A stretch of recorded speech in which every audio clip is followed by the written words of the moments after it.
ছেলেদের জীবনটা হলো মোমবাতির মতন, সারাটা জীবন অন্যকে আলো দিতে দিতে, অন্যদের সুখের কথা চিন্তা করতে করতে দিন শেষে নিজেই পুরে শেষ হয়ে যায়। তাদের খবর কেউ রাখে না। ছেলেদের জন্মই হয়েছে শুধু অন্যকে সুখে রাখার জন্য, অন্যকে শান্তিতে রাখার জন্য, আর সব টেনশন তাদের কাঁধে নেওয়ার জন্য। যত টেনশন পৃথিবীর সব পুরুষেরই কাঁধে।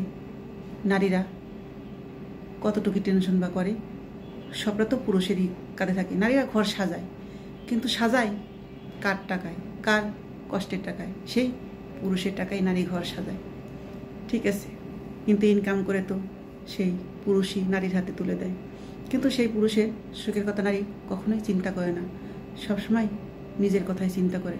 আসলে একটাবার ভাবলে দেখতে পাবেন, পুরুষ সারা জীবন অন্যের কথাই চিন্তা করে গেল, পরিবারের কথাই চিন্তা করে গেল, তার কথা আর চিন্তা করলো না।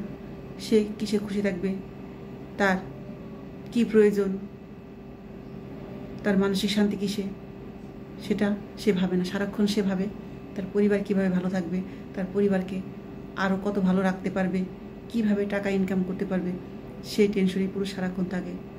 পুরুষ ঘুমাতে গেলেও মাথা ভর্তি টেনশন নিয়ে ঘুমায়। পুরুষের ঘুম সহজে আসে না, কারণ দিন শেষে তার পরিবারের কথাই সে চিন্তা করে। তার কথা একবার ভাবে না, তার জীবন কিভাবে কাটবে।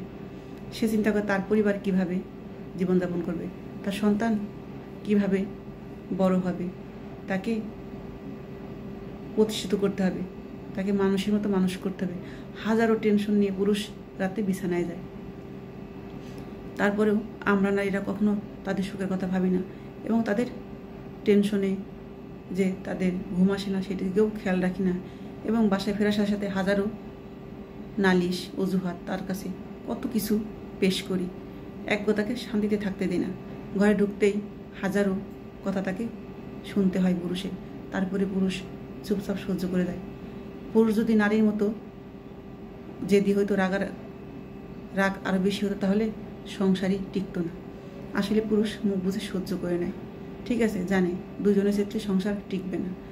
পুরুষ আসলেই নিজে অনেক শান্ত থাকে, মন অশান্ত হলেও নিজে কন্ট্রোলে নিয়ে আসে।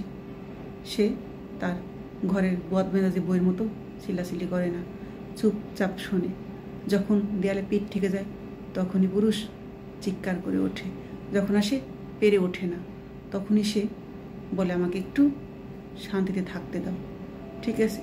কিন্তু আমরা তাদের শান্তির কথা মোটেই চিন্তা করি না। একটা মানুষ 10 জন মানুষের ভার তার কাঁধে, সে পুরুষ কতটা সুখে থাকতে পারে একটু ভাবলে বোঝা যায় আসলে পুরুষের কতটা টেনশন, কতটা পেরেশানিতে সে থাকে।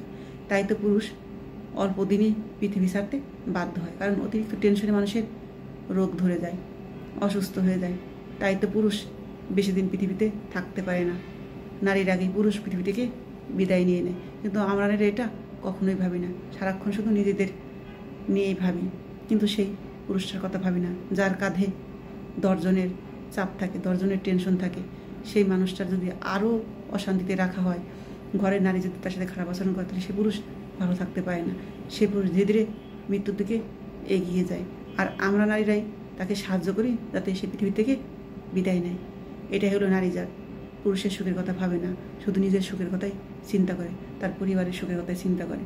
কিন্তু যে মানুষটা তাদের সুখের কথা চিন্তা করে, তার সুখের কথা আমরা কখনোই ভাবি না, কখনোই না।